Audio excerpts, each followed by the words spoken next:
Hello everyone, आज हम करते हैं नेक्स्ट क्वेश्चन टीचिंग एप्टीट्यूड की 18 से लेकर 25 क्वेश्चन। 18 क्वेश्चन है हमारा attitudes concept skills and knowledge are product of. अगर आपको मेरी वीडियो अच्छी लगी तो प्लीज़ मेरे नोट्स आपको अच्छे लगे तो लाइक किया करो, सब्सक्राइब किया करो। क्वेश्चन 18 हमारा जैसे है कि एटीट्यूड कॉन्सेप्ट और स्किल और नॉलेज जो है वो प्रोडक्ट हैं किस चीज़ के, लर्निंग, रिसर्च या हेरिडिटी, एक्सप्लेनेशन। तो right answer is option A learning, क्योंकि लर्निंग में क्या होता है, हमारे एटीट्यूड कॉन्सेप्ट ये सब हमारे लर्निंग में ही आ जाते हैं। लर्निंग क्या है? Learning is a life long process of transforming information and experience into knowledge, skill, behaviour, attitude. ठीक है, तो ये एक लाइफ लॉन्ग प्रोसेस होती है जो हम ट्रांसफॉर्म करते हैं इन्फॉर्मेशन। तो एटीट्यूड ये सब हमारे किस में आ जाते हैं? लर्निंग में ही। तो right answer is option A. 19 question है हमारा pitch of the teacher voice in the classroom is described है। तो जो एक क्लासरूम में एक टीचर की पिच है तो वो किस चीज़ में हम डिस्क्राइब करेंगे? लॉन्गिस्टिक में या पैरालॉन्गिस्टिक में या नॉन लैंग्विस्टिक में या माइक्रो लैंग्विस्टिक में। ठीक है, तो लैंग्विस्टिक तो क्या भाषा, ये होती है पाराभाषाई जिसको हम हिंदी में बोलते हैं। ठीक है, ये और ऑप्शन इसका राइट आंसर है हमारा पैरालॉन्गिस्टिक, जो कि जो पिच होती है टीचर की वो मानी जाती है पैरालॉन्गिस्टिक में। तो पहले हम जानते हैं कि पैरालॉन्गिस्टिक है क्या। Paralinguistic are the aspect of spoken communication that do not involve in linguistic। ठीक है, स्पोकन कम्युनिकेशन का एस्पेक्ट लेकिन क्या है जो कि इन्वॉल्व नहीं करता लॉन्गिस्टिक को। एग्जाम्पल है जैसे the language with its grammar, syntax and phonetics, the pitch of a voice is दस पैरालिंग्विस्टिक। तो ये जो एग्जाम्पल इन्होंने दिए हैं, जैसे लैंग्वेज होती है जो ग्रामर में सिंटैक्स, फोनेटिक्स ये सब पढ़ाया जाता है, तो जो ये पिच मानी जाती है इसलिए इनकी वॉइस कैसी मानी जाती है? पैरालिंग्विस्टिक। तो right answer is option B. 20 question है हमारा which of the following factors have been labelled a social competence. ठीक है, कौन से फैक्टर हैं जो सोशल कॉम्पिटेंस को इन्फ्लुएंस करते हैं लर्निंग समय? सोशियो इकोनॉमिक स्टेटस या मोटिवेशन या इंटेलिजेंस जनरल एंड स्पेसिफिक। और डी ऑप्शन है हमारा इमोशनल वेलबींग या inability to translate thought into action. तो राइट आंसर है हमारा इसमें ऑप्शन सी, ए, बी और डी। ए क्या है हमारा पहले देखते हैं। ए है हमारा सोशियो इकोनॉमिक स्टेटस और बी क्या है हमारा मोटिवेशन और हमारा डी क्या है option emotional being well being. तो हमें क्या क्वेश्चन पूछा गया है कि जो सोशल कॉम्पिटेंस, ठीक है, जो सामाजिक सक्षमता, कॉम्पिटेंस हिंदी में होता है सक्षमता, सामाजिक सक्षमता के लिए कौन सा हमें इन्फ्लुएंस करता है इनमें लर्निंग में, जो हमें इन्फ्लुएंस प्रभावित करता है। ठीक है, तो वो होते हैं जो भी हमारे सोशल जो भी स्टेटस हैं, इकोनॉमिक जो स्टेटस हैं वो सब प्रभावित करते हैं, और सोशल वेलबींग भी, और जो मोटिवेशन होती हैं समाज में जो हमें मोटिवेट, तो वो सब हमें हमारी लर्निंग को क्या करते हैं? इन्फ्लुएंस करते हैं। जैसे मैंने एक्सप्लेनेशन लिखी आगे, राइट आंसर है हमारा option C. Social competence related to one's ability to communicate and interact with the people in the teaching learning environment. ठीक है, सोशल कॉम्पिटेंस क्या है? वही है जो हम कम्युनिकेट करते हैं, इंटरेक्ट करते हैं लोगों से टीचिंग लर्निंग जो भी इन्वायरमेंट में, विच डायरेक्टली इन्फ्लुएंस लर्निंग, जो कि बिल्कुल डायरेक्टली इन्फ्लुएंस, क्योंकि देख जब हम क्लास में पढ़ते हैं तो ये सब जब हम कहीं भी इकट्ठे सोशली जब भी हो रहे हैं, पढ़ रहे हैं लर्निंग को, तो हर बहुत सी चीज़ें होती हैं जो जैसे इन्होंने कहा है जैसे सोशियो इकोनॉमिक है, हमारे इमोशनली वेलबींग है, मोटिवेशन, तो ये सब क्या करते हैं? डायरेक्टली इन्फ्लुएंस करते हैं हमारी लर्निंग को। Several factor determine one social competence, one social economic status और द जैसे कास्ट हो, ठीक है, birth, income, class, religion, community has a telling effect one's level of confidence is of communicate and act quality, social circle, access to opportunity and affordability resource, all the crucial to one's emotional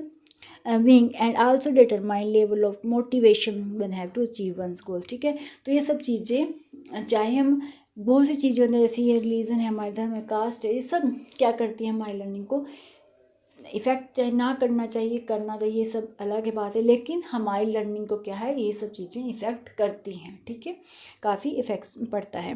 तो next हमारा question है 21 MOOCs stand for. जैसे आपने last video में देखा होगा तो MOOCs में मैंने उसके बारे में बताया था। मोक्स की फुल फॉर्म क्या है? मीडिया ऑनलाइन ओपन कोर्स, ये MS casual open online course, ये मैसिव ओपन ऑनलाइन कोर्स, ये मेरिट ओपन ऑनलाइन कोर्स। तो राइट आंसर हमारा है massive open online course. MOOCs की फुल फॉर्म है मैसिव ओपन ऑनलाइन कोर्स। ठीक है, नेक्स्ट हमारा क्वेश्चन है 22। Question is maximum participation of student during teaching is possible. जब मैक्सिमम पार्टिसिपेशन होती है टीचिंग के समय तो उनको किसके कौन से मेथड के थ्रू पढ़ाना ज़्यादा ईजी रहता है, सही रहता है? लेक्चर मेथड से, या डेमोस्ट्रेशन मेथड, या इंडक्टिव मेथड, या टेक्स्ट बुक मेथड? तो राइट आंसर है हमारा इंडक्टिव मेथड।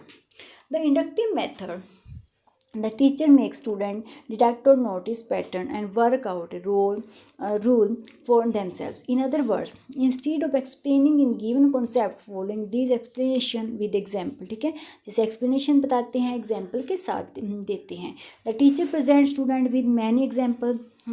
ठीक है, showing how to concept is used and lets the figure on the concept, idea, rule. So maximum participate student, क्योंकि इसमें क्या होता है कि इंडक्टिव मेथड में साथ ही साथ एग्जाम्पल, अगर आप कोई चीज़ हम सीख रहे हैं, अगर हमें साथ ही साथ उसका एग्जाम्पल दे रहे हैं, ठीक है, तो क्या होती है वो चीज़ें हम ज़्यादा जल्दी और इजी वे में सीख जाते हैं। क्योंकि अगर हम एक बच्चे को पढ़ा रहे हैं तो कोई बात नहीं, हम उसको बार बार रीड करा देंगे, ठीक है। लेकिन अगर हम चाह रहे हैं कि हम एक साथ कई बच्चों को पढ़ा रहे हैं, तो अगर हम हर चीज़ को एग्जाम्पल दे के समझाएं तो वो क्या होगा, तो मैक्सिमम जो बच्चे जो पार्टिसिपेशन है वो ईजी से हम उनको समझा सकते हैं। तो इंडक्टिव मेथड में क्या होता है, हम ज़्यादा एग्जाम्पल साथ ही साथ यूज़ करके एग्जाम्पल का यूज़ करते हैं और बताते हैं, ठीक है। All the other three method, जो दूसरे थ्री मेथड हैं, आर टीचर सेंट्रिक हैं ये सब। Student are passive receiver to information. इनमें क्या होता है कि जो स्टूडेंट है वो क्या होता है, पैसिव होता है, और ये टीचर सेंटर्ड अप्रोच है। जैसे टेक्स्ट बुक में लेक्चर मेथड है तो वो भी टीचर है, लेक्चर दे रहा है, कोई स्टूडेंट की थोड़ी सुन रहा है, जी दिल है उसको सुन ले, नहीं सुन ले तो उसको लेक्चर देना है। डेमोस्ट्रेशन भी है, वो डेमोस्ट्रेशन के जरिए पढ़ा रहा है। टेक्स्ट बुक है, वो भी यही है कि बुक्स में वो पढ़ा रहा है, तो ये है। लेकिन जो इंडक्टिव मेथड है इसमें क्या है, साथ ही साथ एग्जाम्पल भी दे रहे हैं हम, ठीक है, बच्चे भी इन्वॉल्व हो रहे हैं, सब हो रहे हैं, तो उसमें क्या है, ये ईजी मेथड होता है अगर मैक्सिमम पार्टिसिपेशन को हम पढ़ाएं। नेक्स्ट हमारा क्वेश्चन है 23। ऑप्शन है हमारे पास और हमें करना है मैच। तो डिजिटल इनिशिएटिव और पर्पस, ऑप्शन है हमारे पास उमंग है, भीम है, ई-वीज है और स्वयं है, ठीक है। और ऑप्शन है हमारे पास जैसे G230 services learning platform, unified payment interface, single point to access to all government service. जैसे हम जानते हैं भीम का बहुत ज़्यादा यूज़ होता है, किस चीज़ में करते हैं हम, ओबियसली हम क्या करते हैं, पेमेंट मेथड में करते हैं ना भीम का यूज़। तो राइट आंसर इसका ये होगा, जो हमने ईजी सोच रखा है। हम हमेशा क्या कहती हूँ मैं, अगर आपको एक पॉइंट 2 पॉइंट भी क्लियर हैं तो पहले आप उसके अकॉर्डिंग हमेशा मैच करो, उसके अकॉर्डिंग अपने ऑप्शन पे जाओ। अगर हम जैसे हम भीम को हम सुनते ही हमेशा कि हाँ एक पेमेंट है, तो आपका ये तो ईजिली हो जाता है। अगर कहीं ऑप्शन आता है कि ये बी का थर्ड होगा। अब स्वयं है, जैसे अब मैंने पहले भी पढ़ाया है इसको, अब की बार फिर पढ़ाया है कि स्वयं क्या है, एक लर्निंग प्लेटफॉर्म है हमारा, ठीक है। तो राइट आंसर क्या होगा, डी का 2 होगा। इसी तरीके से उमंग क्या है, एक सिंगल पॉइंट एक्सेस है टू ऑल गवर्नमेंट सर्विसेज के लिए, तो ये होगा इसका 4th होगा। और ये भी क्या है, एक G230 सर्विसेज है। तो राइट आंसर में क्या बैठेगा हमारा, ए का 4th है, बी का 3rd है, सी का 1 है और डी का क्या है, 2 है।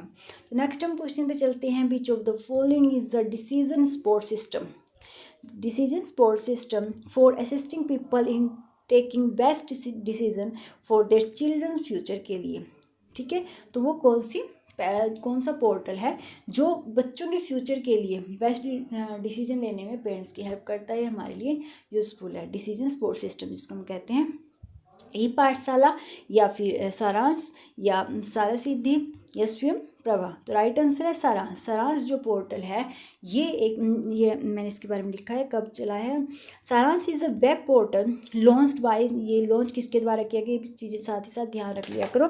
तो ये जो लॉन्च किया गया वो किया गया central board of secondary education CBSE द्वारा of India with the primary aim to promoting information and communication technology in schools, ठीक है।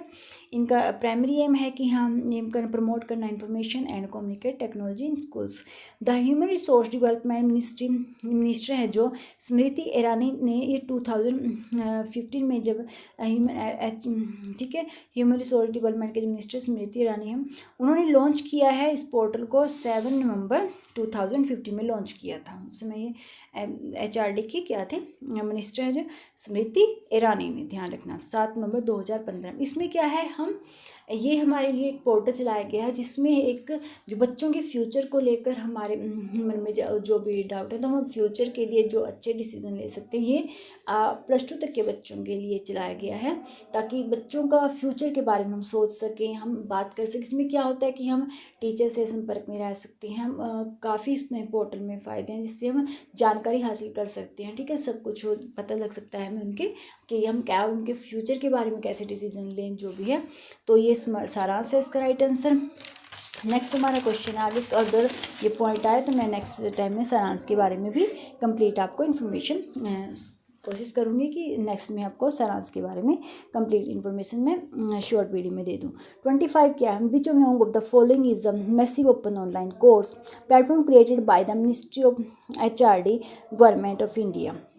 प्रथम या फिर स्वयं, फ्यूचर लर्न या open learn. Right answer is option B स्वयं।